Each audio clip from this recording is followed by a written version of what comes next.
Hello everyone and welcome back to Antique and Garden Showcase. So glad you could be back here and join me today. I do apologize for another 2-week long absence.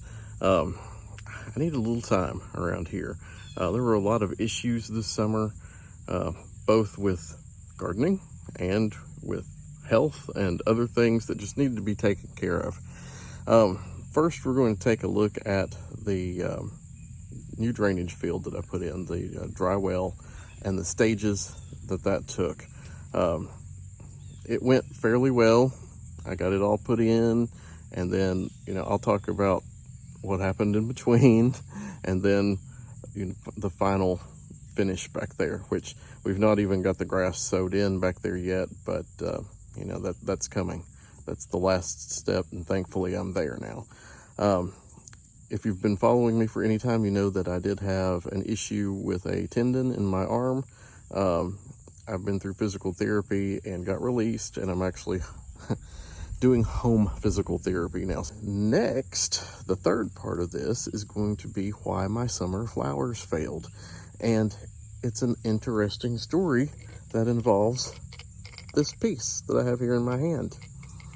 All summer long I was going, my flowers look horrible. They're not getting enough water. There's something, I've had to supplement water. I've gone out here and watered on my own. They've looked like they've gotten a little bit of water and whatever else, but we'll talk about this in a minute. But first, the drain field. The dry well system started because of a situation with 4 drain pipes in the backyard. We have 2 pipes coming from the front yard. One are lawn drains that are for water runoff overflow up close to the front of the house. The second is from the front right corner gutter that drains down through there and all the way to the backyard.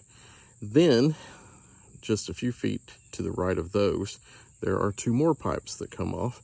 That is the large gutter pipe that takes about 2/3 of the back of the house, the water off the back of the house, and the downstairs garden patio room come out side by side. And there's also, I think, a French drain linked in there too. I'm not sure how much it works, but there's a small French drain to the side of that patio room that's attached onto that.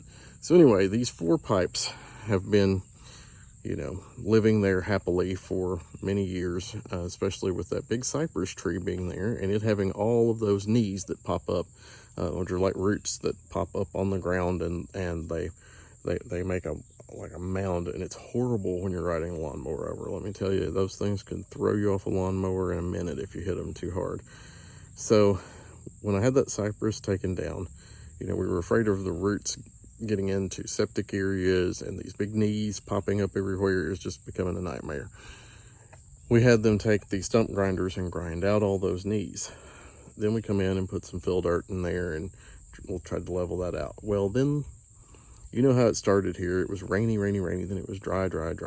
And then it became rainy again, and rainy washed out all of that. I mean, erosion, those pipes were just gushing the water down the hill. So that's when it came into play that we need to get a dry well system. So we looked around, finally found a tank that was 50 gallons and went that route. And so with this tank, putting it in, there became 2 different elevations. The left pipes were higher than the pipes on the right by 1.5 feet, 2 feet. So we had to put a collection box under the left ones to run into the dry well tank.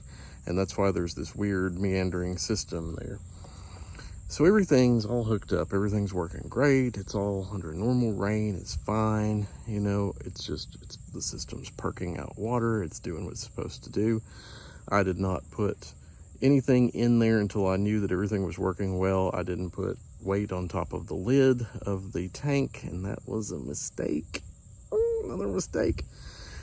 Well, we got one of those once in 3-year rains around here where we had about 2.5 inches in an hour, and all that water went gushing through there, and it literally blew the lid right off of the dry well. All the water went gushing out and whatever else. So I said, new plan. We've got to figure out how this thing can overflow like that when it needs to and drain off in the yard in a more controlled way. So therein came the dry stream idea and the collection area around that with the rock. So far, everything has worked really well. I've put very heavy rocks on top of the lid. As you can see in the pictures, there are great big Kentucky geodes and other things on there that weigh very heavy to hold that lid in place. Should it get too full, the part that's in the middle there that has like a drain grate, that can actually pop out and water can bubble up out of that system and then run over into the rocks. The rocks can then disperse the water out, and it won't be going in just one stream in one direction. So, you know, it all looks like it's going to work just fine after it's all been done. So, you know, we're keeping our fingers crossed on that one, because it's been a long project and a lot of hard digging and stuff in the heat. And just, it seems like when you get the time to do something this year, it's not on the days where you get a tiny little weather break. It's the 98-degree days with the 500% humidity. And that's exactly what the whole summer's been like when you tried to do these projects. So anyway, that's why it's taken so long over there. You know, between me working full-time, finishing up physical therapy, and getting that done, I had to have a break to get it finished. I said, you know, I can't get this stuff done over here. I'm one of these people who likes to have it done and not being able to get it finished. It's just been like, it's sitting there, it needs to be done. So anyway, we are there except for seeding and strawing the yard, and that's the next step. I've been watching Garden Answer all summer, and they've been talking about how the drip tubing that they've been using with the emitters built in was clogging up because of hard water. And I've noticed on the urns right by the front porch that I did have one side of those clog up, and I thought, it's hit me. I'm like, I did it in every flower pot out here. Every urn has that type of thing. I said, I've got hard water and everything. It's locked up the whole entire system. And I pretty much gave up on thoughts of anything being wrong other than that.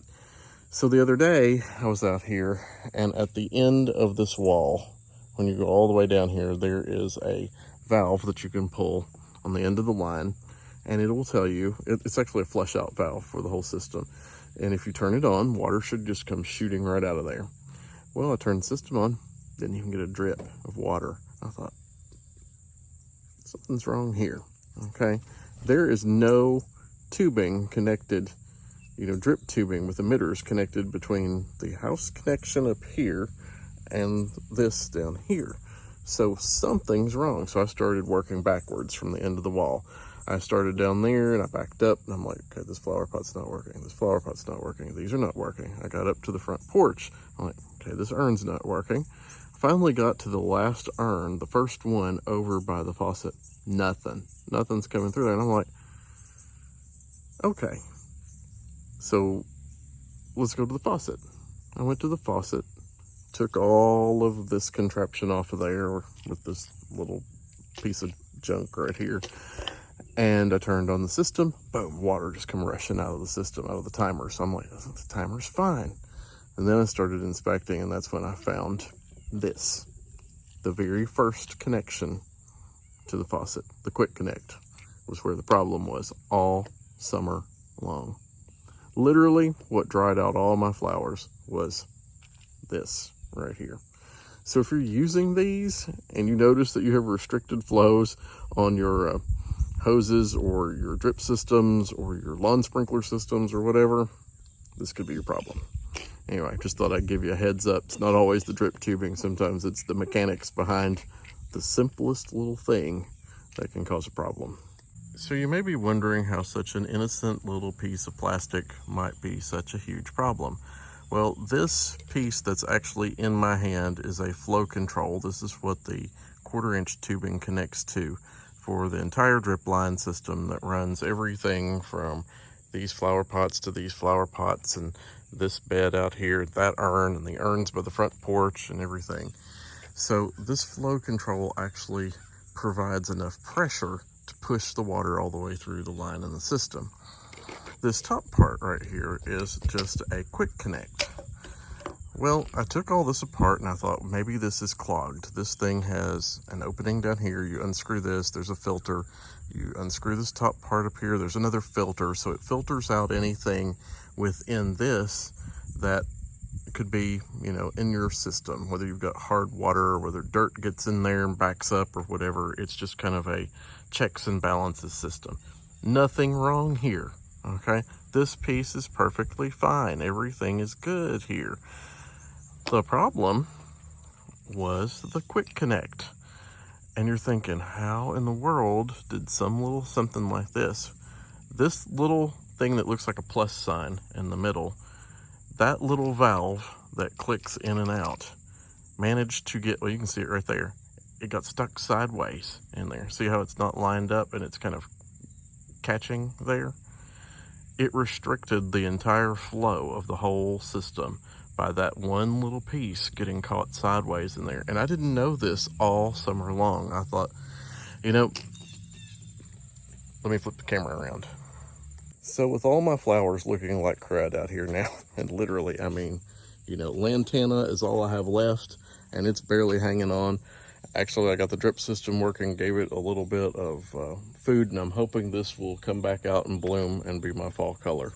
You know, I'm really not putting anything else in there.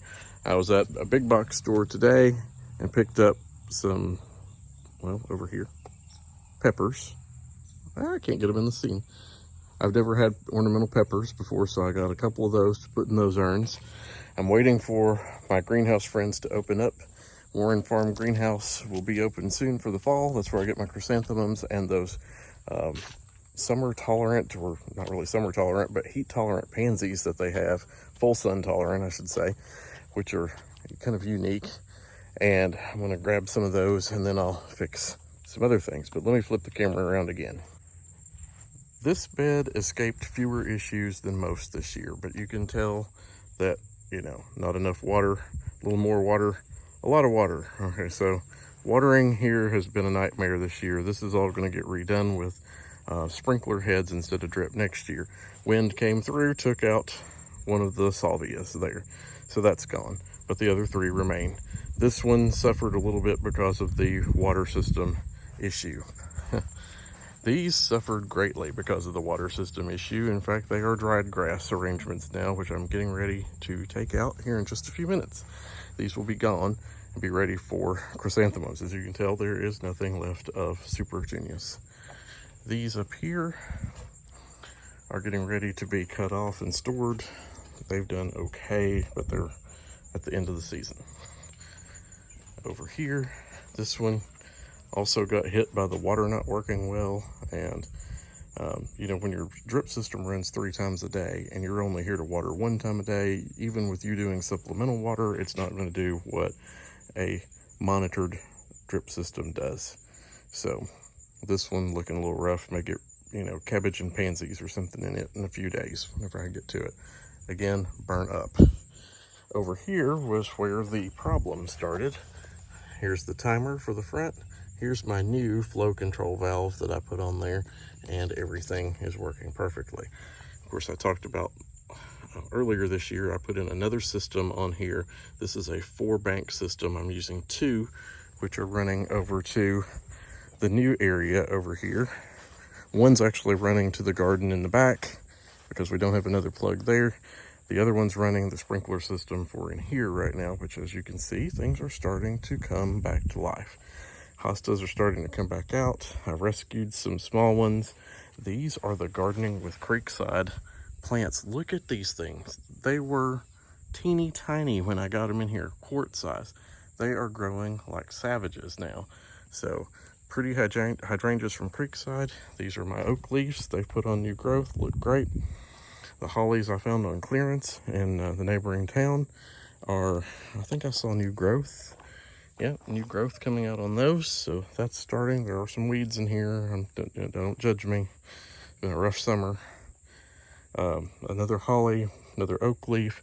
This was that existing hydrangea, a little lime, I think, that it suffered a bit from where we removed the great big magnolia tree. But look at these blooms, and it's still blooming. Now this one's going to get a nice shape up in the spring, but should do well here. Still having grass issues right out here. A lot of it has blended in, but right where the magnolia was at, that's going to take a little bit more work. As you can see, the side yard's coming back together. I moved the bench here and the 2 roses here, and they have come back out and flourished. And I see more weeds that need to be pulled. Going on down, I'll just take you on a quick tour. Didn't do a lot over here. Moved the Empress Wu lily here, which looks pretty rough right now, but it'll come out in the spring. I gotta mulch that in. The Weeping White got mulched in. I still have another mole problem that came in a couple of days ago right here. It's gonna have to be fixed. Mulching in here. This just got smoothed out, and then here is the drainage field on the side. Now I still got cleanup and things to do around that, but yeah, it's all kind of come together after starting in May of this year. It just took me some time off to get it all kind of put together. But I mean, you can get the idea as I back up here what this is going to look like. You know, this will all be grassed in. It'll just be nice and green, and you have the nice curves over here. This system is working effectively so far as like a dry stream slash dry well slash overflow distribution center. That's what its whole purpose is for there. So anyway, the tree will kind of mask all of it when it grows up a little bit more. So there we go. East Side project for 2024. Where it's at and where we hope it goes is, you know, 2 different things, but it was a lot of work starting in May with the tree removal and then kind of revamping this whole entire side. Now, I have more ideas for this property line down through here in another year, but you know, for this year, this is where it's going to shut down right now. Well, friends, it looks like there's another rainstorm on the way here, so I am going to bail for today. It's Labor Day weekend when I'm recording this. I've got some other things coming out. I am working on the showcase part 2. You know, I did showcase part 1 way back in the spring somewhere. I think that was March or April. I actually did put a new floor in that showcase that I have recorded. I have got a lighting system that I picked up today to go in it. The glass shelves are cut, so that project is on its way. So be looking for part 2 of the showcase renovation coming up soon. And thank you all so much for watching Antique and Garden Showcase, sharing with your friends, liking, subscribing to the channel. All of that helps make this possible to continue. And, you know, I really want to get our subscribers up. So if you can help me out with that, I would appreciate it. Thank you so much. You all have a great week. Bye.